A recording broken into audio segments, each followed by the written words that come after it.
রস দেখেই জিভে জল চলে আসে, তো ডুববে মন্তব্যে। অত রস হয়ে বা কি, সিজন শেষে তো বিদায় নিতেই হবে, তাই আর থাকা যায়? সেই তো আমি আর আম আদমি দিলখুশ পেয়ার। আমি বাপু কমলা লেবু যতই চেষ্টা করো ঠান্ডার কারণে আসর জমাতে পারবে না। যার কাজ যেটা সেটা নিয়ে সন্তুষ্ট থাকতে হয়। আমার বাপু এত লোভ নেই, শুধু শুধু অন্যের সিজনাল ফল হয়ে অন্যের অভিশাপ পেতে চাই। ঠান্ডার কারণে গরম করতে পারি বটে, কিন্তু অন্যের কাজের মূল্যও দিতে জানি। তাই সিজনাল ফ্রুটস হিসেবে আমি সসম্মানে মানুষের মনে জায়গা করে নিয়েছি। আমি বাপু অত শত বুঝি না, শুধু এইটুকুই, জিসকা কাম উসিকো সাজে অর করে তো ঠান্ডাবাজ। তাই নিজের ধর্ম সাপেক্ষে কাজ করে যাওয়া উচিত। তাই তো এই সময়ে কেউ নিজের কাজের জন্য ভাবে না, শুধু শুধু অন্যের কর্ম নিয়ে কুমন্তব্য সমন্তব্যতে ব্যস্ত সারা যায়।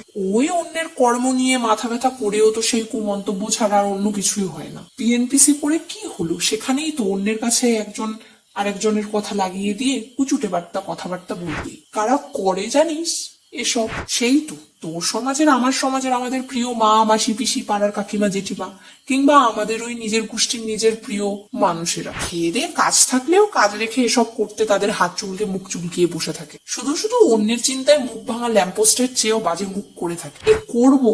তোর আর আমার মতো পিএনপিসি করা মানুষেরাও এক না এক সময় তো আমরাও কোনো না কোনো টপিক নিয়ে এই প্রিয়জনদের কাছে একবার খুব ছোট হয়ে যাই। কিন্তু কি জানিস তো, তাদের আমরা সম্মানের জায়গায় রেখেছি বলেই তারা আজও সম্মানের আসনে বসিয়ে আমাদের অসম্মানিত করে চলেছে। কিন্তু তাতে আমরা কই করতে পারি?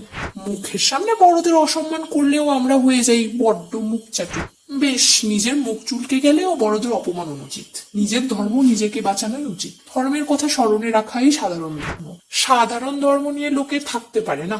সাধারণ ধর্ম লোকের কাছে দুর্বিষহ, সকলেই জ্ঞাত নয়। সাধারণ ধর্ম পালনে মানুষের বুদ্ধিমত্তার স্পিরিচুয়াল গ্রোথ হয়, আর সাধারণ ধর্মই পারে সঠিক পথে উন্মোচন করতে। Please like, comment, share and subscribe.